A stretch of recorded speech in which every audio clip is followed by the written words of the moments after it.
just little, platform. Welcome, Stan.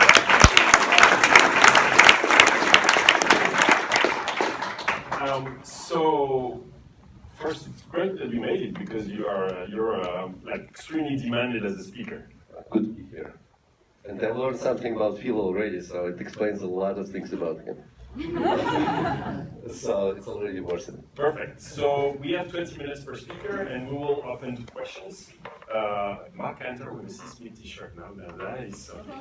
Oh. And by the way, no, this is like a connector. But for those of you watching on Facebook, because I saw a lot of comments already, we'll also take some questions from Facebook Live. So Stan, can you say why you are excited about bots in general, not only from Facebook?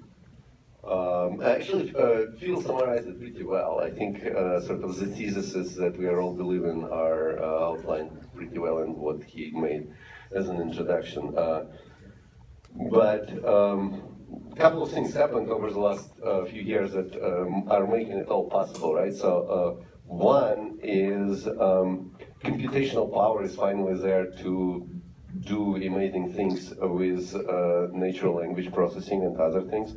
The theory behind it didn't really change. It's the same theory that we all studied, or many people here studied when we were in school, but the implementation of that wasn't necessarily possible because the computational power wasn't there. But over the last couple of years, we're definitely getting there.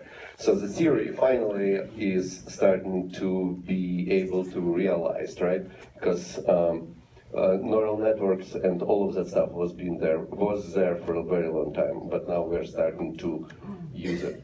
The second thing is that it's pretty obvious that GUI in its original way, how it sort of started to develop in the beginning of the 90s, sort of like run its course in a sense. Again, like for the reasons that Phil outlined. And something needs to come and replace that, and we now can see what that is, and conversation is sort of the best example. And the last one, all the people are on mobile devices that are with them all the time, and all of the people are sort of constantly in conversation with each other. And obviously messaging platforms altogether are growing really, really fast, whatever, some faster than others. But, users? Yeah. That's what we have, right? Monthly users? We have, over 1 billion. And no, and WhatsApp is over 1 billion as well. And, that's 2 billion. You have WhatsApp too? Well, WhatsApp is part of Facebook. No, I know, but do you have this under your? No, I don't. So you kind of compete. No, we don't compete. We grow in different parts of the world. We grow really, really fast. Well, it's actually really interesting because the overlap is actually decreasing, not increasing, because both are growing really, really fast. And Messenger is growing in developing world really, really fast, and WhatsApp is growing very fast in developing world, and Messenger in developed world. And so as a result of that, sort of like the Venn diagram is getting like squeezed out.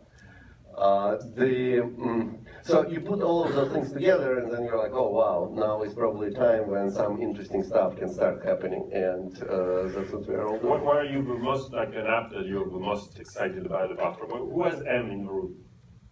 M from Facebook.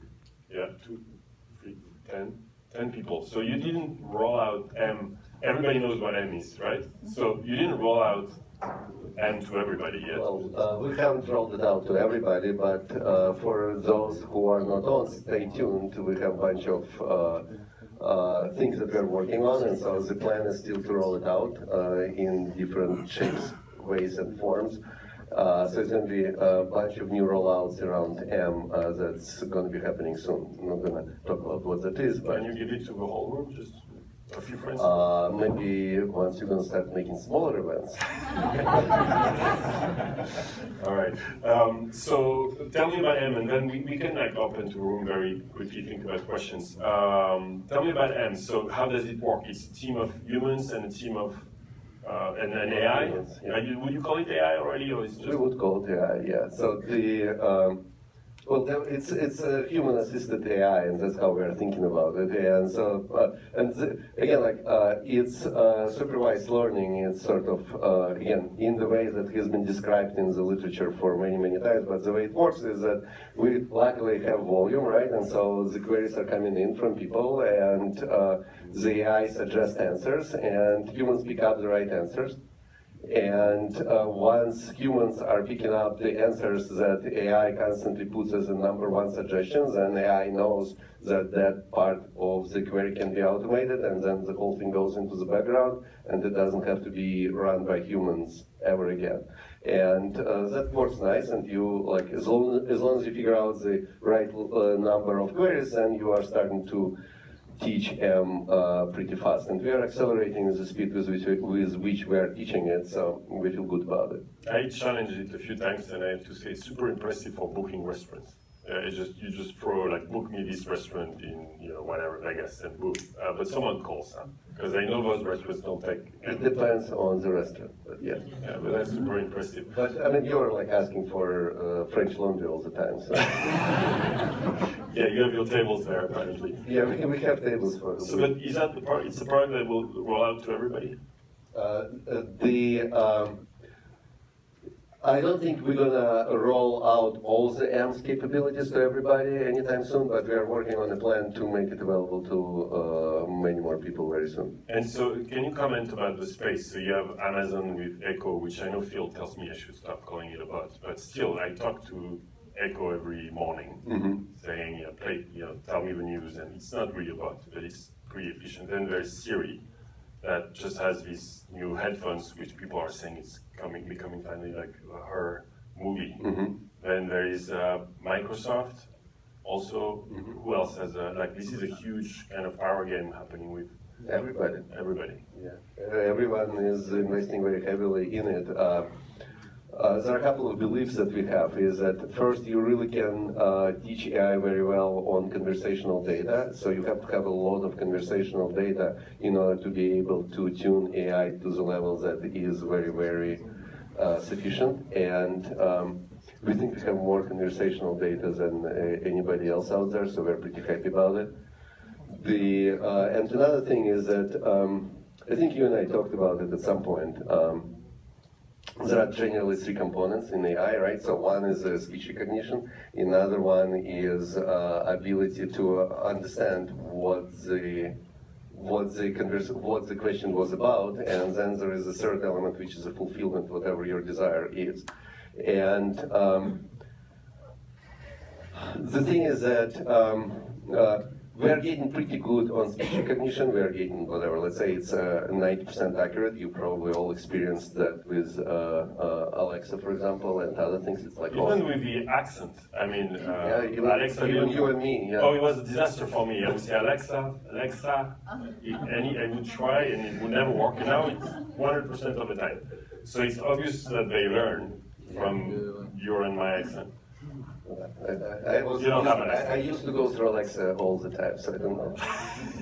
After that was difficult. But so you have to recognize, right? And then you need to sort of translate that into some actionable things, and then you can actually need to fulfill that. And so where we are is that we are pretty good on each of those things independently, but then you're entering the world of multiplying probabilities, right? So you're sort of 90% good in one, and 90% good in another one, and 90% good in the third one. What you get at the end is that you're sort of 50% good in the whole thing. And that just doesn't work, right? Because it's like with any personal assistant. Like, what if I tell you you all can have a personal assistant, and it's going to be good 90% of the time, but you're not going to know when it's not going to be good. And you're probably going to say, no, it's either 100% right, or I don't need that at all because it's easier for me to do myself. And so what you do is that what you get with actually typing is that you eliminate one of those 3 components out of the equation, right? So then you only need to understand what you need to break it into predicates, and you need to understand what the request is about, and then you need to fulfill it. Fulfillment can be done through developers ecosystem, which we are really hoping gonna flourish, and clearly looking around this room, it is flourishing. And then what you need to do is just need to figure out like how to hook it up together, piece number 2 and piece number 3. And if you do that, then your probability of overall thing to be more successful goes up quite considerably because you don't have that first piece. Tell me about the news you announced yesterday just for this event. No, just like you announced something big yesterday. Yeah, I wanted to wait till today. Thank you, Stan. But so, no one laughs for some reason. So yesterday we announced a couple of things, right? So again, like from developers' perspective, like why would you be developing on a Messenger platform? And all the things that we released so far up until yesterday, they were sort of cool, but they were not very flexible in a sense. Like we released Age Scroll, right? And so first we said like there's going to be 5 Age Scroll elements in it, and then we increased it to 7. But like, what if you want to have 10, 20, or whatever, or any other elements where you want to have a full flexibility? And so at some point we're like, you know what? We're just going to let people do whatever they want, and we want to have the full web view canvas. And so basically you can build an entire website basically within Messenger. So we're going to wrap your mobile thing, we're going to put it right inside Messenger, and you have access to the full canvas, and you can do whatever you want there. Why it's cool is that because all of a sudden you get access to identity, which we have, and few people have so many identities on their platforms, practically nobody, and I guess nobody. And then you have the access, then you have full view that is, again, like just as good as what you don't need the web anymore. You don't even need Facebook anymore. You just go to Messenger, you live in it. You don't have to if you don't want to, so you can get the same capabilities inside, and then you get payments, which is another component. So just on the first one, you expect companies and services to build their own service within Messenger, basically. Or just wrap their existing experience that already built and put it inside Messenger as well. Because if you think about it, what you can get to is that with one tap, you can get to web views that have your identity, that has payments capability enabled, and the last piece, but not least, there is a persistence, right? Because that thing was created inside the thread, and that thread is on top of your inbox, and so you can get back to that. Which is one of the biggest problems with mobile web altogether. Like how do you get back to stuff? Like you tapped on the net and then you go there and then what? Like that site doesn't know who you are. You don't know how to get back to that, and the probability of you actually executing any type of transaction right there is very, very low. So then you can pay right in Messenger. This is new as well. The developers don't have access to that. Yes. And what's the third one? The web view, identity, payments. That's basically what we announced. Let's take some questions. Christine Mike's book. Hi. So we have a screensaver here. Let's get some questions. Do you, anyone has questions? I cannot wait to play with this thing. So this is a gift. It's called a Catchbox. I'm not sponsored. They sent us one. There is a microphone inside, and it's harmless, and you can throw it. So, Mark, oops, I fell. Okay. So you have to catch okay. to give All right. So, well, I threw it wrong. To be all the chatbot activity right now is around intent-based, goal-oriented stuff. Sell something, buy something. I was around when blogging began, as Louis was there, and then along comes, and we had no idea what blogging would be. And then along comes YouTube, and incredible things have been done with video. So I discovered chatbots. I thought, wow, you know, you're supposed to zag while others zig. So everyone's going to intent. And I'm thinking about expression and creativity and what my daughters would do with a chatbot, right? And how chatbots could be a new form of self-expression. Mm-hmm. So is Facebook working on that?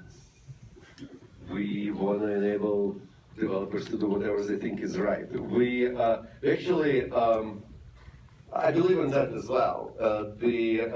I think there are gazillion use cases that's going to emerge, but one thing that definitely needs to happen is that it's pretty clear what are the values for developers there are today on the platform, and why you as a developer would be building for the bot platforms.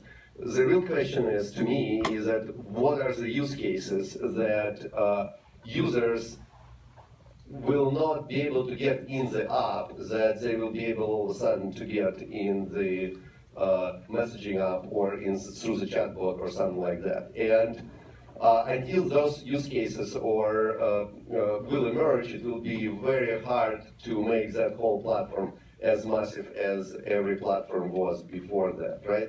And so where those use cases gonna be, we don't know. What the killer apps there are, we don't know. But self-expression as a direction has been very successful on any of the new platforms that ever manifested itself.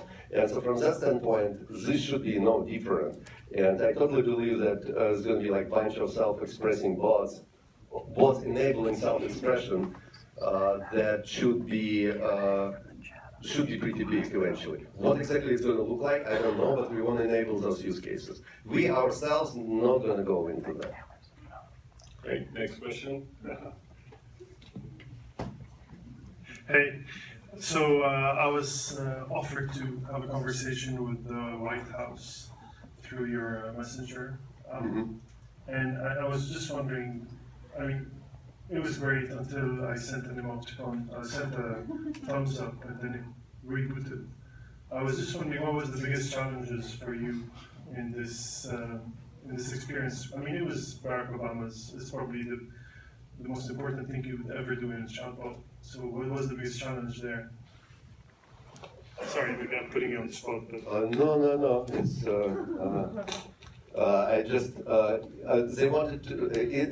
There were frankly not many challenges. The challenge is that you want it to be good, right? And so in order to be good, they have to do a bunch of work, and they just wanted the chatbot. And the challenge was to decide how good we would want to push them to make it before we are ready to actually put it out there. And so I'll let you judge how we succeeded or failed on that. But that's how it was. This one is less scary. It shouldn't harm anyone. So. First of all, Lo, thank you for a great event. Thank you. Appreciate it.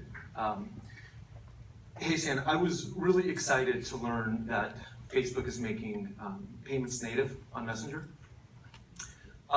We, at my company, we'd been rerouting users to a site, and as we all know, after you kind of introduce extra steps, you lose people through the funnel, right? So very exciting. I know, though, however, that Facebook charges 30% for Facebook game developers. Right now, I think it's free. The payment stuff is going to be free. Before we kind of spend time and energy implementing some of this payment stuff through Messenger, really want to kind of get a sense of where you see that kind of fee going. Mm-hmm. So it's a good question. If you want some more, I'll take it. So it's a good question. So on this one, actually can be like very clear, and you're gonna like the answer.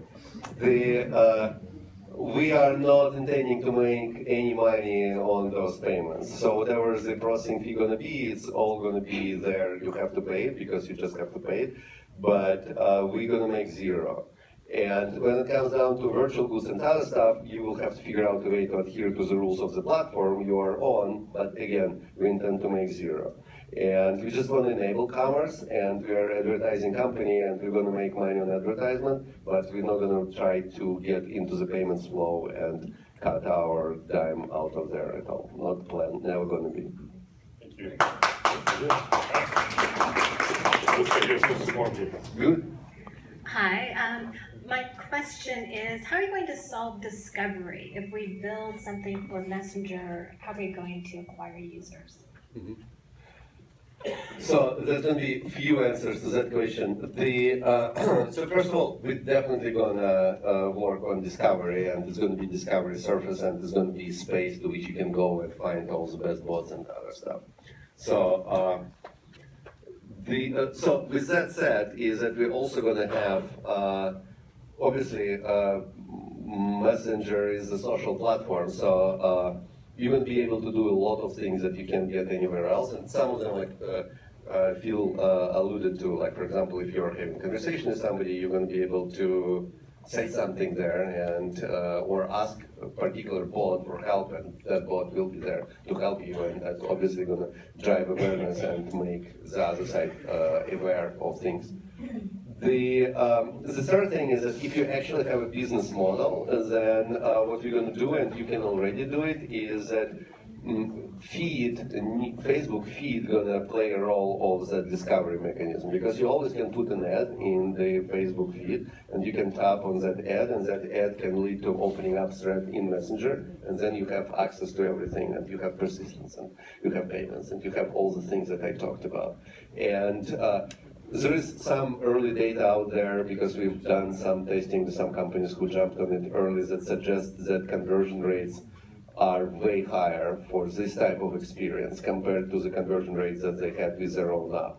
Like one example is we ran the test in France, a company called Meetic, which is sort of, it belongs to Match.com, it's a dating site dating app in France. And so they build a bot, and they're buying traffic on newsfeed, and they are converting to paying users through Messenger bot, and their conversion is like 2x compared to what it is to their own app. And understandably so, right? Because we condensed, to your point, we condensed what used to be 15 clicks and putting your payment credentials into the app that you just downloaded and waiting in between while it's going to download and go through the App Store. We condensed that to just 2 or 3 taps. We should take the last question because we're out of time. Okay. And then my partner from this event, Phil, is going to give that. We don't want that. We don't want that. We don't want to see Phil upset. Yeah, Ayla? Okay, exactly. Upset robot. so this question is only partly self-serving because I'm the girl from Samasaurus. But I'm so curious about the labor implications of bots and how long you think humans will still be needed to train them, and how big you think that demand is. Obviously, you guys are running, a bot with the biggest audience ever. You have 1 million users. So, what do you think the market looks like for humans playing a role?